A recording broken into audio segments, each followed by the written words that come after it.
Alright, so The Chosen Season 2, Episode 7 has finally aired, which means that we only have one episode left of the season. Mm-hmm. And Brienne and I are here to give you the definitive review of this episode. Yes. I will give you a little bit of a heads up that Brienne and I are kind of in a bit of a weird mood going into this video. I don't know what it is. We both just ate some birthday cake and some ice cream, and so I think the sugar's just going through us, and so if we're all over the place, I'm just giving you a heads up. I'm sorry, but we're here. We're going to record this video, and y'all are just going to be along for the ride.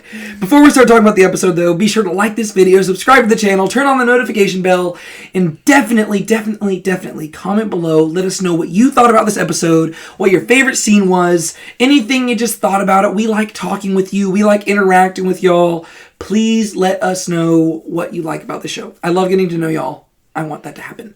So, Brienne, what did you think about episode 7, which I believe is titled Reckoning? Yeah, I really enjoyed this one. I liked, whenever I was thinking about it, it's a lot different than any of the other episodes that have come out.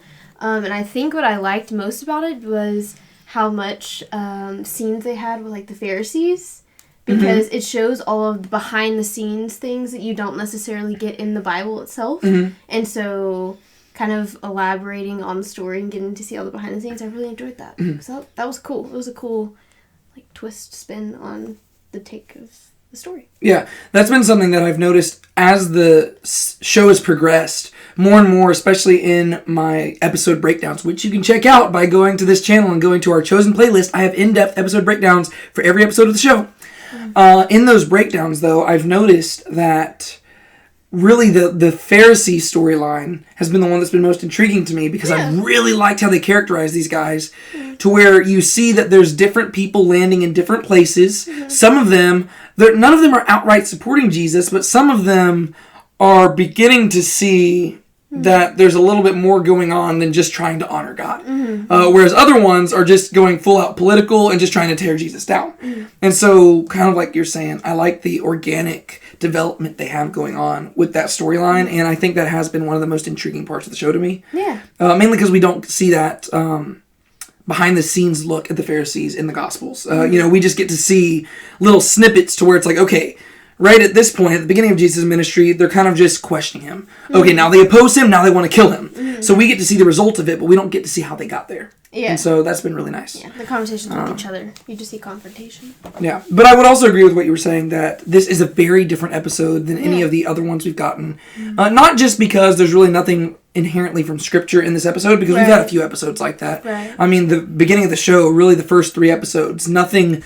was directly adapted from Scripture. Right. And so this one's different in a bunch of other different ways, which we're going to address. There's a lot of really fun stuff in this episode, and I've got to say that I also really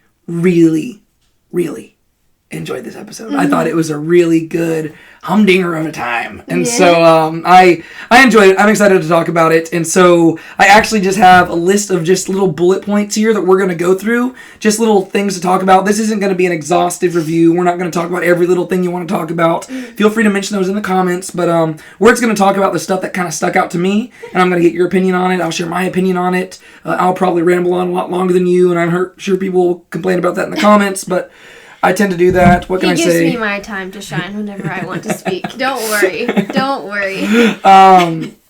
But yeah, if you want to get the more exhaustive review in the coming weeks and stuff, I will sit down and I'll do my in-depth episode breakdown. And with this episode, I might actually be able to do that in one video. The last few episodes, I've had to break it out into 2. But yeah. So let's talk about the episode. The first thing that I have written down, just at face value, it is Simon and Andrew. Yeah. We got to talk about Simon and Andrew in this episode. Yeah. What did you think about the sons of Jonah in this episode? Andrew, he was sassy. He was a little temperamental.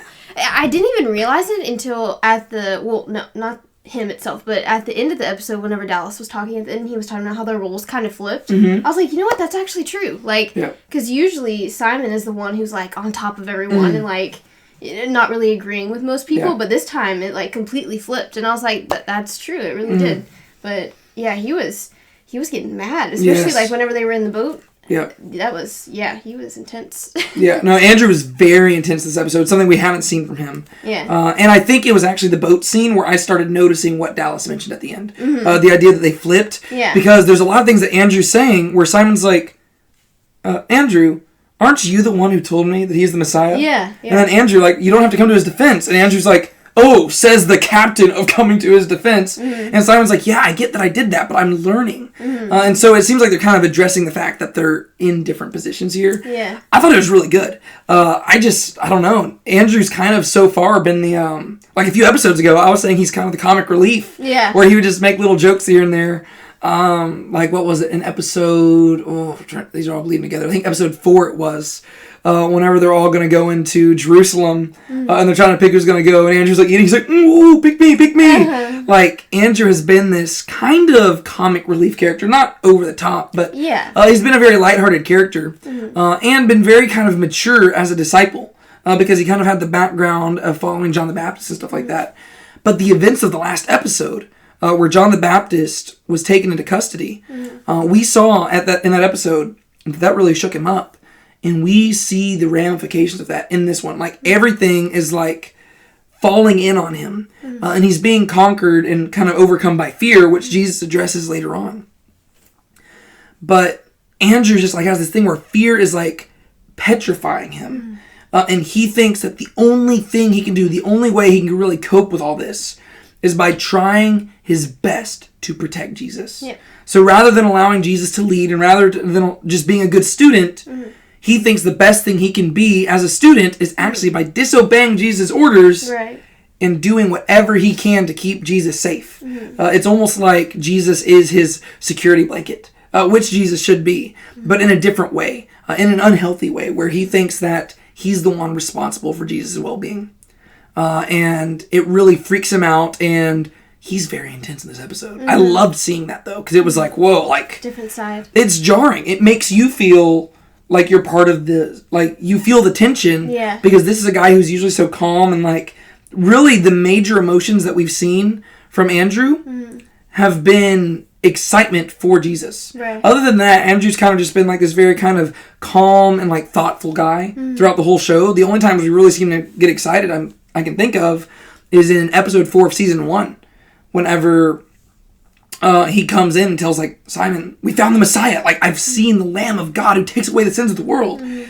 Like, that's when we saw Andrew excited. Other than that, he's been very kind of just a calm and thoughtful dude. Yeah. So seeing him this shaken up, it makes you as the audience member being like, whoa. Well, this is intense. Things are building up. Which really, that's what this whole episode's about. This whole episode is just laying the groundwork, the tension, so that whenever you get to the Sermon on the Mount, you're like, whoa. Yeah. So I really liked what they did with Simon and Andrew. Do you have anything else you want to say about them? Okay, I'm sure we'll go really in depth on them in the episode breakdown, because I just think those are... I really liked all the scenes they had with them. But let's move on. Jesus gets arrested, kind of arrested, in this episode. The Romans come, and they're not technically arresting him. They're taking him in for questioning. Right. And so we do have the return of different characters from season 1. We have Gaius and Quintus, and we have a few more later on in the episode from season 1. I don't know if we're going to go in detail on everybody. But we do have the scene where the Romans come to him on the edge of the lake, and they take Jesus in for questioning, which really sets Andrew off even more. That's whenever Simon's like, Andrew, my dear brother who I love, I'm going to need you to take a deep breath. He's like turns the other way. Yeah. But what'd you think about Jesus getting arrested? Because, they kind of put him in handcuffs at first. Yeah. But what'd you think about that whole scene? Yeah, I thought it was cool that his name's Gaius, right? Is that his name? Matthew's friend? Yes. Okay, yeah. I thought it was cool, like, he was the one that was kind of leading the pack, because... not only did he know Matthew personally, but because he worked with him while he was, collecting taxes and stuff, but he also has seen Jesus, face to face 2 occasions, right? Yes. Yeah, so whenever the call of Matthew and then at Matthew's house. At Matthew's house whenever they were eating, yeah. Yeah, and so that was kind of cool because he's the one kind of leading the pack, but then he also kind of has like a personal connection to Jesus because he's seen him other times, and the other Romans, I would assume they probably most likely haven't. So that was kind of cool. And then it was kind of cool just to see Jesus' mannerisms for the entire situation, how it was like very calm, and, you know, there was no resistance or anything like that. And even his disciples, you could tell that they wanted to, like, stick up for him and fight. And, like, they have weapons and things like that, but he was like, no, calm. Like, but he didn't even, like, he just, like, raised his hand. He's like, no, like, don't do anything. So it's kind of cool, because you read that in Scripture, but to see it kind of play out, that was... Well, it seems very much like a foretaste of Jesus' arrest before his death. Right, exactly, Because, the only difference is that this is happening in the daytime. But we do have the disciples wanting to kind of come to his defense, and he says, no, lay down your arms. Yeah. And Jesus is very calm and collected going into this. And so it does seem like this is heavily foreshadowing that, which I thought was really cool. Yeah. Obviously, there's nothing in Scripture that says Jesus got arrested or questioned anytime. Right. But, I mean, it's plausible. The one thing, I'm still trying to figure out what to do with Atticus. This character, I don't know what to do with him. I would agree. Because they've lingered on him a whole lot. Totally fictional character. And for some reason, I know, like, you're not supposed to go into this speculating about stuff. You're just supposed to experience it. But the amount of time they're lingering on him, like, from the very beginning, I was like, man, like, it feels like something where they could set it up to where it's like, plot twist, his real name is Judas. And he's from a place called Carioth. But they've established he's a Roman character. But in this episode, it's cemented even more because he is, I mean, I don't think he's going to be Judas. I think he's just his own character. I'm not saying that's a theory or anything. But he is very much like a proto-Judas. Yeah. Because in this episode, he's the one who is handing Jesus over, like handing Jesus over to the Romans. Right. But he also voices an interest and an intrigue in Jesus, which tells me that there might be something happens where he becomes some follower of Jesus. I don't know. Right, yeah. I don't know what they're doing with Atticus, but they've spent so much time on him and developing his character, it wouldn't surprise me if later on he ended up being a well-known character. Like, I don't know. I'm just getting into fan theories, but I don't know. I'm intrigued to see what they're doing there, but in this episode, they kind of have him serving as like a proto-Judas. But going back to Gaius, who you were talking about, you know, this is Matthew's former bodyguard whenever Matthew was a tax collector. Gaius he was elevated to the rank of, I believe, Primi in season 1. And now he is leading, you know, the group to go get Jesus for questioning. And my favorite scene, I actually wrote down the quote, is whenever Jesus is just looking at Gaius and he says, Matthew is safe, doing well. Because he sees Gaius is like looking around, like looking through the group, and basically it shows Jesus kind of reading his mind, right? He's like, Matthew is safe. He's doing well. And then Gaius even comments about how they all look like really hungry and stuff, and Jesus says like, I'll provide for them and everything, and then Gaius looks up and he says, Matthew is used to eating well. Like, you can see that he really cares for Matthew. And still. Yeah, I don't know, I like the friendship is still carrying on there, and you kind of get the idea that this whole time while Matthew's been gone, Gaius has been worried about him. Yeah. I was like, oh, that's sweet. It is kind of sweet. And I'm interested to see what they do with Gaius as well. Because whenever Atticus was talking about Jesus, Gaius also seemed intrigued because he was like, wow, this Roman guy next to me also affirms these miracles. That means there must be something to this. And so I really liked all of what was going on there. And Jesus' demeanor, like you said, I'm just trying to address all the things you said. Jesus' demeanor also was, he did, like, it's funny to me seeing how the disciples once again don't get the point. Right. If they would just listen to Jesus, he's like, guys, I'll be back. I'll be back. And then they're like just later on, they're basically doing what we do with the Bible. I don't know if that's what they were going for in like their little discussion, but Simon the Zealot's like, well, maybe there was a coded message there.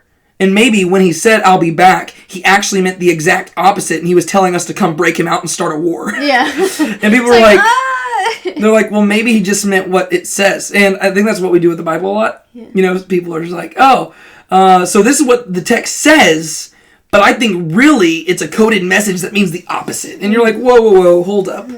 Just read it at face value. I mean, yes, you have to realize these are the words of God, but read them at face value and base it off of that. I don't know if that's what they were going for, but that's how I kind of interpreted it, because the disciples, if they just listen to Jesus, like even later on, he's just like going off, sorry, this is kind of jumping forward in the episode. He comes back and he's just walking around praying, and they're like, Jesus, we were worried sick. Why did you come and talk to us? He's like, guys, I told you I'd be back. Like, no need why did worry. you doubt me? Like, if I say I'm going to do it, I'm going to do it. You should have just been chilling out.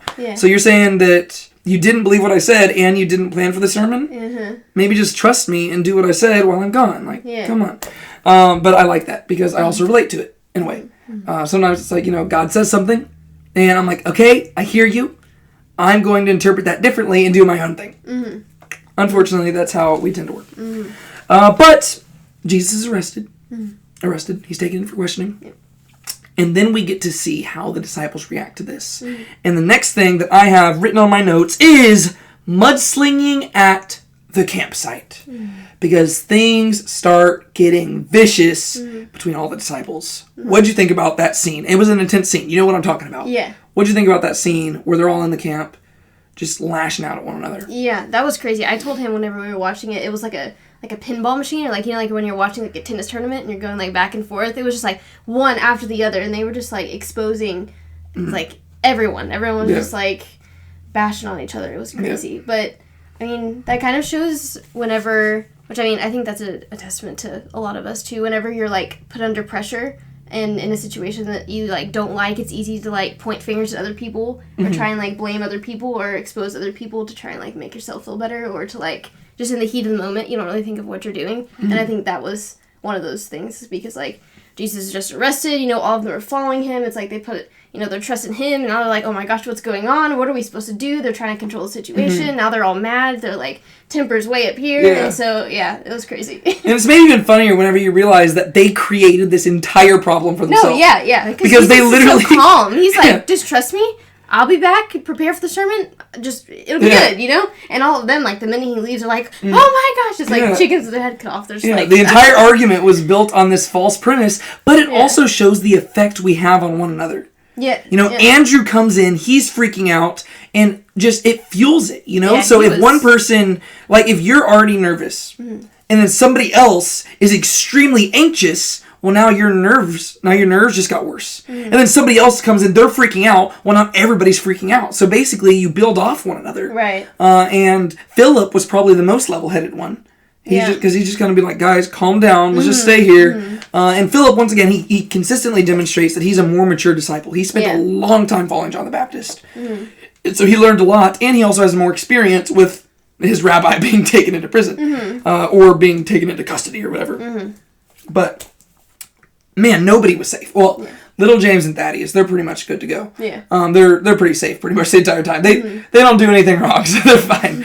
But I think I'm going to rewatch the episode obviously later on, but I feel like one of them might have gotten into it as well. I think Thaddeus might have said something during that whole thing. But man, they are just calling everybody out. People are casting blame on Mary Magdalene. At one point, they even start kind of getting on to Mother Mary because she says, boys, you need to calm down. And he's like, boys? It's like... whoa. And she's like, you're acting like children. And I was like, yeah. But, man, and then John calls out Matthew, and he's like, oh, Matthew, now you speak up. You always speak up whenever it comes to her. And so Matthew's kind of like, oh, you kind of called me out on my crush, man. Like, stop it. It's like, she wasn't supposed to know about that. And that's because Matthew came to Mary's defense, and, man, they are just lashing out in anger. And this just to me reaffirms what the Bible talks about how with the same mouth that you bless God, you curse your fellow man. And you need to tame that tongue, because the tongue can do more damage than anything else. And I think we've seen that a lot throughout this season, where there's been a few different very intense moments between the disciples, because they're learning how to do this whole thing called following. And you can imagine this would have happened very likely. I mean, if you got 12 guys plus women and plus maybe other disciples all following Jesus, and they're staying with him day after day after day for 3 years, you know they got into arguments, probably as intense as this. And you know that words can hurt, especially from people you care about. And so even in this episode, I'm sure that they'll resolve this and they'll move on. But there's things that were said that are going to last. Like Mary Magdalene, she's going to know, like she's not going to be able to forget the fact that John and some of the other ones immediately turned on her and said, you're the reason why Jesus was taken into custody. I think that afterwards, they probably regret saying that. But she's not going to forget that. And so, very intense scene. I loved it. If anything, I think that scene in and of itself made the whole episode for me. It was 100% my favorite scene, just because of the intensity, and you get to see the people's true natures. You get to see how these guys react to stressful situations, but you also get to see that they brought the stress upon themselves. Right. Which, if I'm being honest, is the majority of situations that I see people dealing with in real life. There's a lot of times being in ministry, I deal with a lot of people, coming to me, talking about stuff, and, you try to be patient with them and walk them through it. But a lot of the times, I'm just thinking, man, it seems like you're bringing the stress upon yourself. It doesn't have to be there. And you stressing yourself out, you're causing yourself to lash out on other people and treat them in an unloving manner. And so, once again, this is paving the way for the need for the Sermon on the Mount come the next episode. Because Jesus will be saying, why be anxious? You can't you can't control what's to come. Tomorrow will worry about itself. Just trust God. And that's really what they needed to do now. And we've seen all these different things, the different storylines that they're placing throughout these episodes and last episode as well. They're all laying the groundwork for the Sermon on the Mount. And so, kind of like Jesus was saying to them whenever he was preparing them in this episode, he says, I'm going to be speaking to thousands of people, but my message is going to be for every single person individually. It's going to work for them as well, because they have been going through scenarios in these last few episodes where that sermon will speak directly to them. And I think as audience members, it'll speak directly to us too. So, very, very cool. Do you have anything else you want to say about that? Now that I've done my rambling, No. and now that people have put in the comments, David, shut up, and let Brienne speak. They have the whole shut Dallas up thing. People are going to do hashtag shut David up. If you want me to shut up, just put it in the comments. Hashtag shut David up. And yes, I am saying that because I'm trying to trick you into comment more so that YouTube recommends this to more people and we can grow this channel. But the next thing I have written down is Jesus and Quintus. Because at long last, the boxing match of the century has arrived. Yeah. We have Jesus of Nazareth approaching Quintus of Capernaum. And they finally get to see each other and they get to talk while Atticus, the mysterious Atticus, is in the background watching. In the shadows. Yes, in the shadows. What did you think about Jesus and Quintus's first encounter? Yeah, whenever I saw the sneak peek of this episode, I was very excited for this conversation to see kind of how it played out. Jesus' responses to his questions were very witty. They were all like 2-word, 1-word responses, but they were all very witty, and I enjoyed that. And also, the person that plays Quintus is very good at looking evil. He does a really good job of playing that persona. But being extremely likable. Yeah. It's yes. It's kind of almost not charming, but kind of in a way. Yeah. There were 2 parts during that scene where the actor, he did something with his face and his voice at the same time and stuff. It reminded me of somebody in some movie. I know that's Narrow very it down, vague. right? Yeah. So I'm not really helping you out narrowing it down. But whenever I get to my episode breakdown, hopefully I'll be able to put my finger on what it reminded me of. Yeah. But it reminded me of a famous actor in a famous movie playing some famous character. I don't remember who it was. I know that's super vague. But whenever I was watching, I was like, oh, that was good. He did something where it was like, oh, Jesus of Nazareth. And he did something with his face. I was like, that was good. I don't know. But like you said, he's very good at playing a villain, but very likable. I liked how they were both very comfortable around each other. Yeah. Which to me didn't speaks... feel a lot of tension, how you did. And, there were numerous scenes before where you could obviously feel the tension. And I thought for sure when we got to this, I was like, oh, this is going to be, this will be the most intense out of anything. But there wasn't any. It seemed very, laid back. Yeah, well, it's almost like there was a different type of tension. Yeah. Because you still felt the idea, this is a big deal. You didn't feel like this was a casual conversation. Right. But how casual they were, to me, the tension came from the fact that these 2 extremely powerful men are facing each other, and because they're acting so casual, that's where the tension came from. Yeah. Because it shows how much confidence they have in themselves. Yeah. Right? Because the whole reason, if you're approaching somebody with a bunch of authority and you can act casual, that means you're very confident in your own authority. You think that this person is no threat. Both of them are acting that way. Yeah. And so the tension comes from the fact that one of these guys is right. Yeah. One of them is wrong. Jesus is going to be the correct one. And so that's why whenever he responds, he doesn't have to say a lot. Right? He just responds and, he's not trying to win anything. He's just sitting there all right, yep. Yeah, you're not going to understand me. Nope, can't make that promise. Yeah, you're going to have to get over that. We know a lot about what promises we can't make. okay, talk to you later. Yeah. Jesus doesn't say a whole lot. Yeah. Whereas Quintus, he is, he's putting on a performance, right? He's like, oh, there's the raw fish, and you eat the meat and the bones, and you're bones a lot of the times, but then sometimes you're the flesh, and I don't know whether you're flesh or bones, but I prefer you to be the flesh and help me out, and you know what? I think this metaphor has run its course. What do you think, Atticus? And Quintus is basically putting on this whole performance, but they're both very casual. Yeah. And to me, that's where the tension comes from. You're like, ooh, this is crazy. Where do you think that's going to head? Like, just the idea, like, what do you think is going to happen with the relationship? Do you think that Quintus is going to have some come to Jesus moment, or do you think he's going to continue to be a bad guy? I feel like he'll continue to be a bad guy. I think he's going to try and possibly try to pull Jesus to his side to use him as an asset for the Romans, but I don't think that he's going to go to... Yeah, I don't think he's going to have a Jesus moment. Yeah, I agree. I think he's going to stay on his side. He seems a little too confident in himself, a little too powerful for him to, I think, to go. Yeah. Yeah, but I'm glad to see Quintus back. I think the actor does a great job. We didn't actually watch the entire interview between him and Dallas afterwards. I'll probably go watch that later on, but we just, we had to watch this a little bit later because we were at church earlier, and so I kind of we came home, watched the episode, watched the sneak peek for episode 8, and then came in here and filmed the video. I'll probably go watch that interview later, so then I'll know a little bit more about this guy. But the actor does a fantastic job. He probably is one of my favorite actors in the entire show. First off, he's just such a charismatic dude. Yeah. And he just plays the part so well. I'm really glad that he's part of the show. And it's always a delight whenever he is in there. And I just love seeing how he interacts with different characters because he plays a lot. I don't know. He plays he puts a lot of nuance into the character to where even just in his facial reactions, you can tell that he's like trying to assess things and stuff. Like you can tell that he has a very logical and pragmatic mind, very much like Matthew. But he has what Matthew doesn't, which is a very strong and keen sense of social awareness. Yep. And so he can analyze the situations around him, and even with Jesus feeling so casual about stuff and speaking so bluntly to him, he's still like, no, this guy's not a problem. And so I really like Quintus. I think he's cool.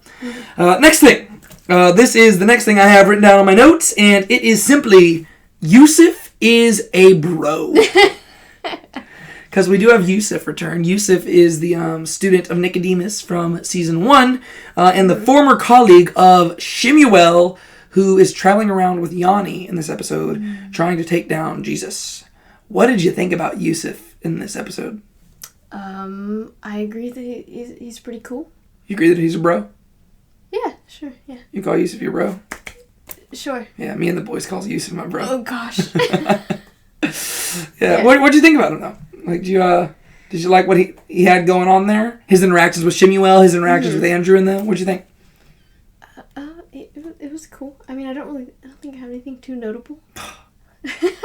See, this is why I end up being the one rambling. Come on, Brienne. I think this part just didn't really stick out to me as much as other parts. Okay. I just don't have as much to comment about it. Not saying it's a bad part. I think the reason this stuck out to me so much is because this is the first time we got to see Yussif in like somewhat casual clothing, and we actually got to see his hair. And I was like, homeboy's got some good hair. Okay. So it really stuck out to me. No, but I liked... The main thing that stuck out to me, the reason I say he's a bro is, first off, he does slightly begin to confront Shemuel. Where Shemuel is seeking out ways to kind of corner Jesus because he's trying to track down people who can help him take Jesus down. And Yussif, even though he has this high respect for Shemuel, he does kind of be like, hey man, it seems like you kind of don't have the right heart behind this. It seems like you're just trying to take him down. Like, what if you found out that the miracle wasn't performed on the Sabbath? Like, you're assuming that this guy's guilty of the thing you're looking... Which, to be fair, Jesus is guilty of it. But Yussif's calling him out and being like, hey, man, like, it doesn't seem like you care about honoring God. It seems like you care more about taking Jesus down. Yeah. And I appreciate that. And then he goes on and he finds Andrew and he says, hey, I'm not saying I support your master, but my master, Nicodemus, my rabbi, he seemed to think that there was something special about Jesus. And so I wanted to give you a heads up that they're out looking for him. And so I just thought it was really cool that we do see a Pharisee who is being a good person. Yeah. And once again, he's kind of like Nicodemus, where he hasn't chosen sides, but in a way he has, right? He hasn't chosen Jesus' side, but he has chosen to not be on Shemuel's side. without inadvertently telling that. So it almost, in a way, I could almost see where like he could be like a double agent a little bit, giving them a little bit of information like that. And so I just really like Yussif here. He was definitely a bro. He was helping out. And so I thought I had to include it because whenever I watched him, I was like, thanks, Yussif. You the bomb. It's good to have you back, man. Give me some knuckles. But then the last thing that I wrote down here really has nothing to do with the plot line of the episode or anything. But it was something that I thought, just from a cinematic perspective and an audio perspective, it really enhanced the episode. And that was the heartbeat noise. I don't know if it's a heartbeat. It's just like a drum beat. Like, it reminded me of heartbeat. Yeah, I think it was supposed to. But they had this like little beat going on throughout a majority of the episode. It actually went on for a good bit. Yeah. Especially whenever Jesus was getting arrested or taken into custody for questioning or whatever. During that part, it just had like dun, dun, dun, dun. I just wanted to give compliments to the people who made the show because I thought that was a very good addition. Yeah, no, it was. And it definitely added to the tension. Yeah. Which I really appreciated. Yeah. Did you like that? I did like that, yes. Cool. Yeah. Good talk. You want to go any deeper on that?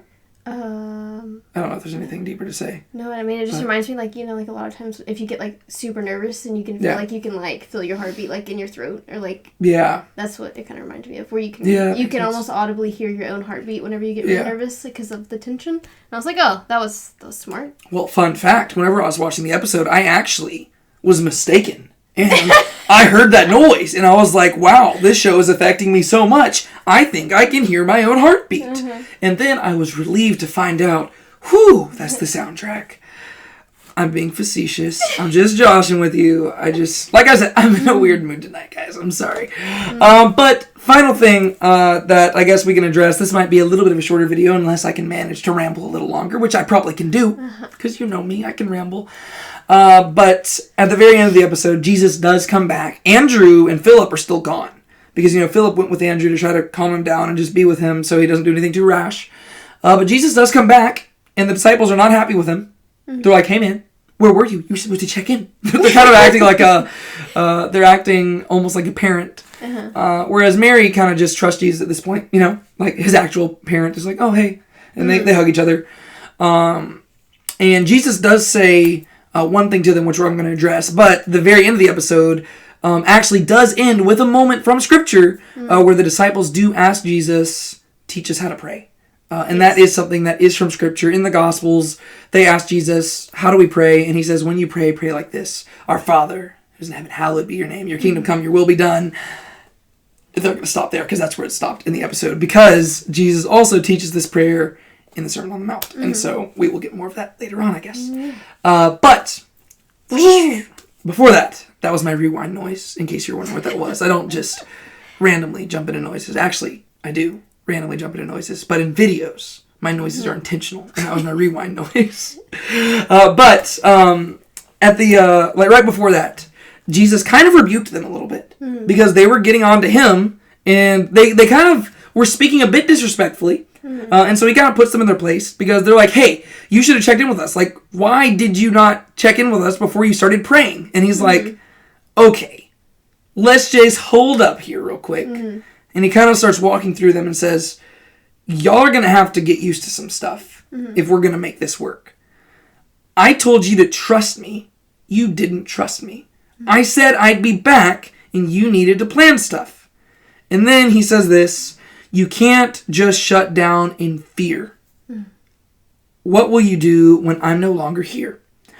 I don't know if it was worded exactly like that because I don't think it rhymed in the episode. I think it said, like, you can't just let fear shut you down. What will you do when I'm no longer here? But now that I've written down that way, I'm going to turn it into a jingle, all right? You can't just shut down in fear. What will you do when I'm no longer here? Woo! But his point is this. You can't shut down in fear, right? That's exactly what Andrew did. And because Andrew was shutting down in fear, it caused everybody else to. Even Mother Mary was struggling to where she herself, like, she was freaking out a bit because everybody else is freaking around her. And it's like everybody's being petrified in this fear, which is crippling. And it made me think of 2 Timothy. Whenever Paul, from prison, is writing to his beloved child in the faith, Timothy. And he says, God has not given us a spirit of fear, but of power and strength, And so that's what it kind of made me think of, because the Bible, it constantly talks about this idea that through Christ we have freedom from fear. And so, and the reason why we have that freedom is because we're not trusting in ourselves. Fear comes whenever we are trusting in something other than God, because the only reason you have to fear anything is because it can harm you. But if you trust in God, if God is for you, what can stand against you, right? And so, even if it does harm you, guess what? God is over it, and He can protect you. And even if it takes your life, you get to be with Him. To live is Christ, to die is gain. Fear really has no place in the life of the believer. And so that's what he's saying there. But then he says, what will you do when I'm no longer here? And I believe, correct me if I'm wrong in the comments, I believe this is the first reference in the show to the fact that Jesus will not be with them forever. I think there was one other occasion in, I think, episode 2 of season 2. I believe Simon and Jesus are walking with each other. Simon, to be named Peter, right? Now there's two Simons, it's really confusing. I need them to call him Simon Peter. But whenever Jesus and Simon are walking, and I think Simon's asking Jesus about power structures and who's going to be the leader and stuff like that, I believe Jesus says to him something that hints at the fact that one day Jesus will not be there anymore. And Simon asks him about that, and I think Jesus says the famous line, "That's another conversation for another time."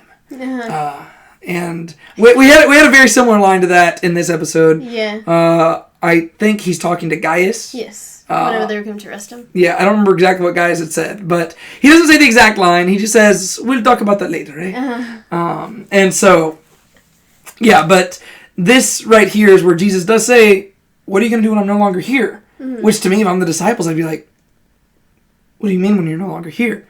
I thought the whole reason you were here, you're the king. If you're the Messiah, that means you're reigning forever. Why would you not be here?" And that'd be very confusing.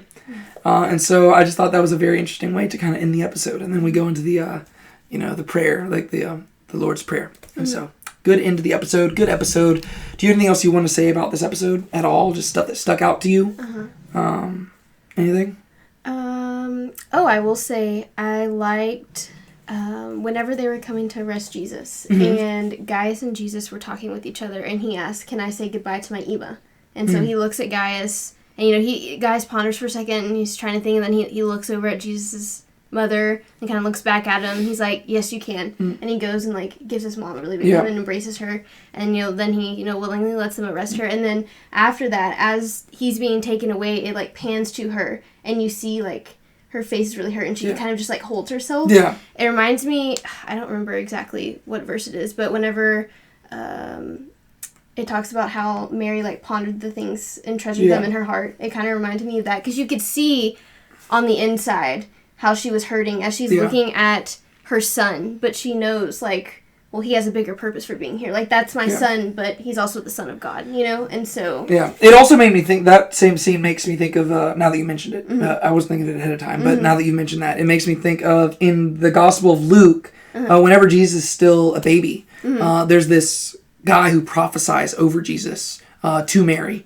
and he says that a sword will pierce her heart. And it seems to be alluding to the fact that whenever Jesus dies, she's going to have to see her little baby boy killed. And so it's very similar to that, where she sees him, and that image is there, where she just, it just cuts to her and her hand on her stomach, where she's like, oh, it hurts.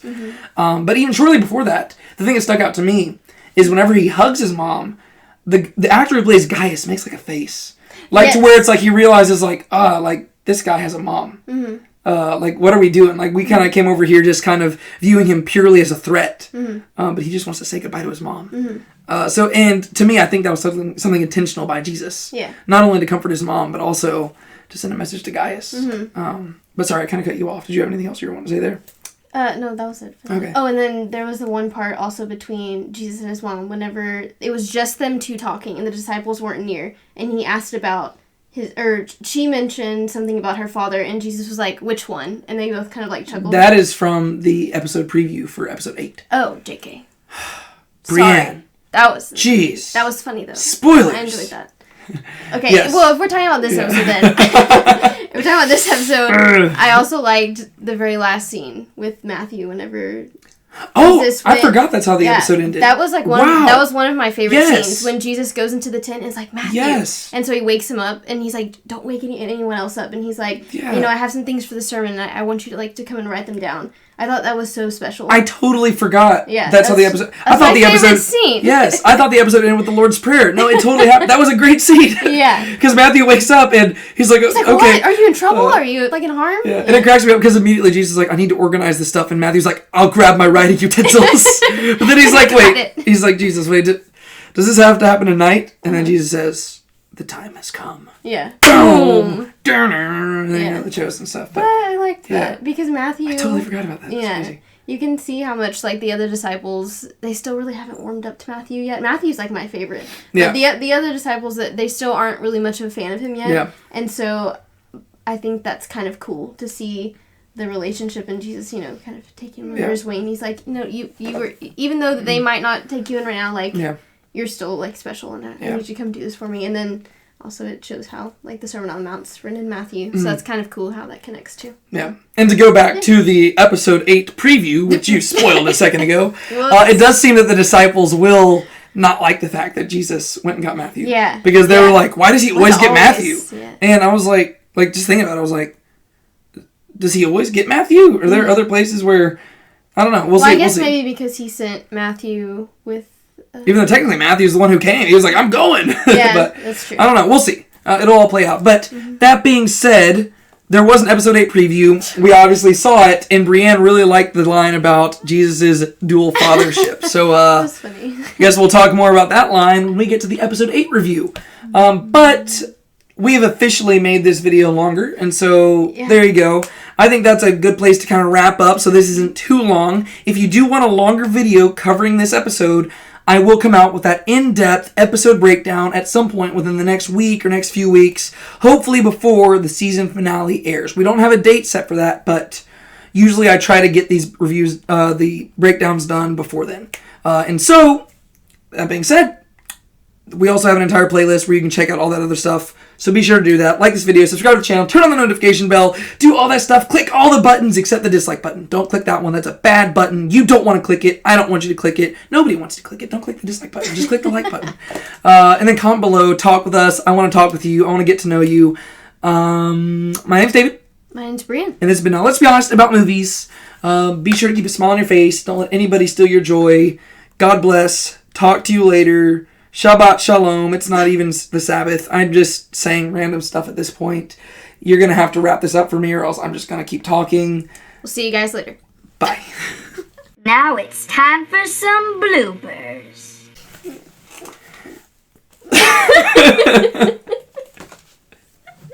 Sorry, I have to contain myself. You good? No. Okay. Mm-hmm. You ready? Sure.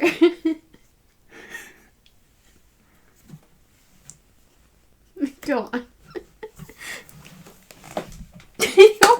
I'm just waiting for you to be ready. Okay. I stop and then there's a long pause and the silence makes me laugh more. Okay. I gotta wait because I'm not gonna start the video where you're in the middle of laughing. I've gotta wait till you stop laughing, you know? Yeah, I'm sorry. Just the silence really gets me. I'm gonna take my socks off. My feet are hot. I don't know. My brain's mentally stable for this. Okay. Okay. What you got me laughing? All right.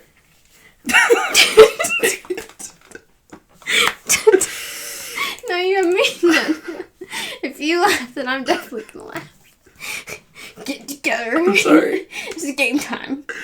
This is serious. We need some Sharpay Evans. Ma. Okay.